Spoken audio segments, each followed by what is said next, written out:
Santa Claus dress వేసుకున్నాం. Christmas ఎప్పుడు Jesus Christ birthday కదా.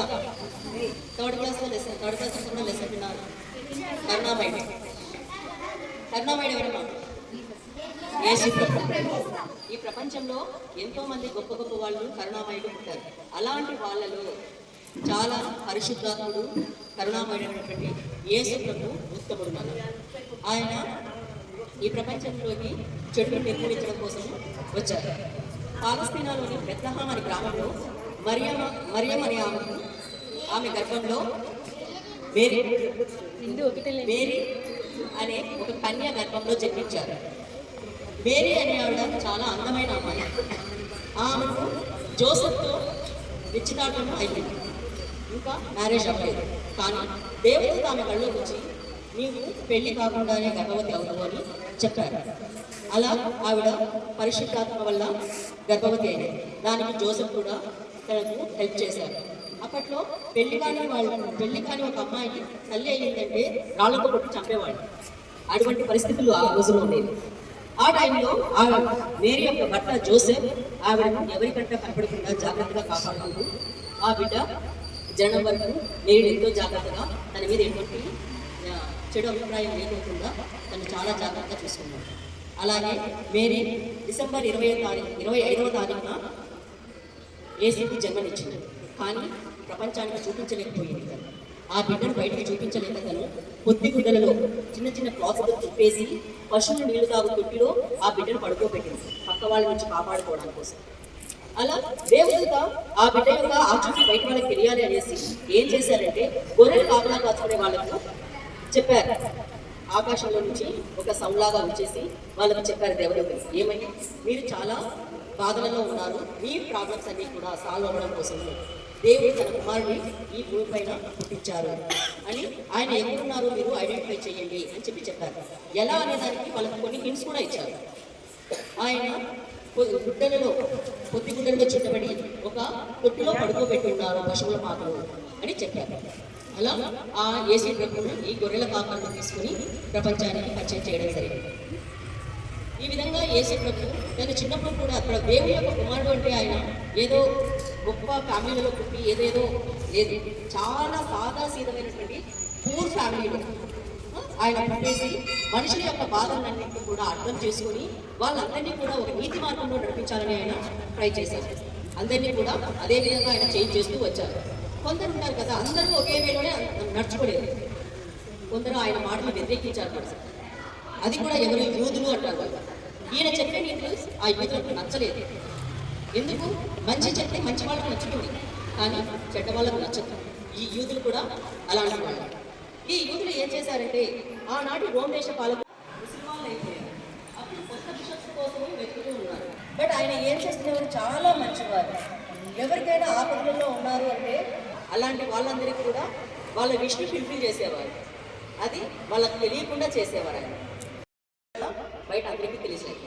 అప్పటి నుంచి ఆయన శాంటా క్లాస్, శాంటా తాతయ్య అనేసి ఆయన ఒక్కొక్క దేశంలో ఒక్కొక్క పేరు, 130 పేర్లు ఉన్నాయండి శాంటా క్లాస్.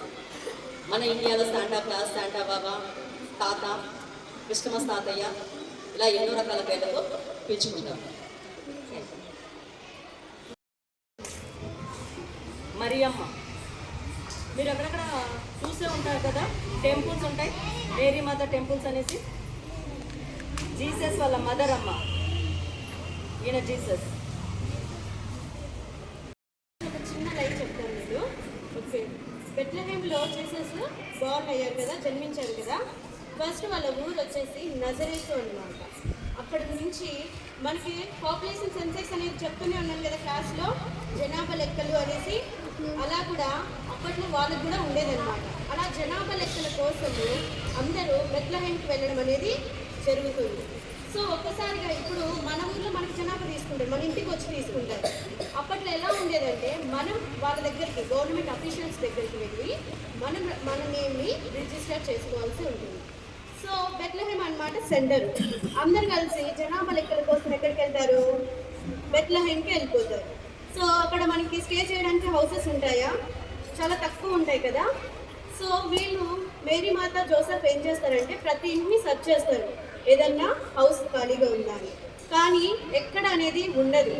కానీ మేరీ మాతకు పురిటి నొప్పులు తెలుసు కదా మనకి, వచ్చినప్పుడు ఇంకా చివరికి ఎక్కడ ప్లేస్ లేక ఒక పశువుల పాకలో ఇవ్వడం అనేది ప్లేస్ జరుగుతుంది. అది ఎందుకు? అదే కాకుండా జనాభా లెక్కలు ప్లస్ ఇంకోటి ఏంటంటే అక్కడ హేరోదు రాజు అని ఉంటుందన్నమాట. ఒక గ్రంథంలో దేవుని కుమారుడు భూమి మీద జన్మించడం జరుగుతుందని చెప్పేసి ఆ గ్రంథంలో రాయబడి ఉంటుంది. వాటికి లింక్స్ కూడా ఇవ్వడం జరుగుతుంది. హేరోదు మహారాజుకి ఆయన నచ్చడు, నేనే దేవుణ్ణి కదా వీళ్ళు మళ్ళీ చెప్తున్నారు అవన్నీ ఆయనకు నచ్చలేదు. అందుకని ఏం చేస్తాడంటే పుట్టిన పిల్లలు ఉంటారు కదా 1 year లోపల పిల్లలందరినీ చంపేయమని ఆజ్ఞాపిస్తారు. అలా ఆయన పశువుల పాకలో పుట్టిన తర్వాత ఆయన జన్మించాడు అని చెప్పేసి ఎవరికి వెంటనే తెలియపరచదు. అర్థమైందా? వెంటనే ఎందుకు చెప్పలేదో. కానీ గాబ్రియల్ ఏంజల్ ఉంటుంది కదా, తను ఫస్ట్ వెళ్ళి షెపర్డ్స్కి చెప్తుందన్నమాట. గొల్లలకి వెళ్ళి పశువుల పాకలో దేవుని బిడ్డ జన్మించాడు, మీరు వెళ్ళి ఆయనను చూసి రండి అని చెప్తుంది. అప్పుడు వాళ్ళందరూ అడుగుతారు, మేము ఎలా ఆయన గుర్తుపట్టగలము? రైట్? ఇప్పుడు మనకి కడప హైదరాబాద్లో వెళ్ళి చూడమంటే అది తెలుస్తుంది. ఆ ప్లేస్ స్టార్ అనేది ఇంటి ముందర వెలిగిస్తాము. అలాగే జ్ఞానులకు చెప్తుంది. జ్ఞానులు వాళ్ళు పరిశుద్ధ గ్రంథాన్ని చదువుతూ ఉంటారు కదా, వాళ్ళకి హింట్స్ అన్నీ అర్థమవుతాయి. కానీ వాళ్ళు హేరోదు మహారాజు కూడా ఇన్ఫార్మ్ చేయరు. ఎందుకు? హేరోదు మహారాజు ఏం చెప్పాడు? 1 year లో బాన్ అయిన పిల్లలందరినీ చంపేయమని చెప్తాడు. ఎందుకు?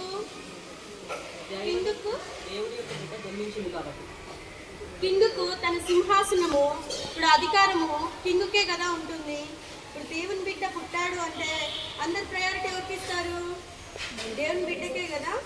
అందుకు అనేసి లేదు, దేవుని బిడ్డ ఇంకా చెల్లించలేదు అని చెప్పేసి తను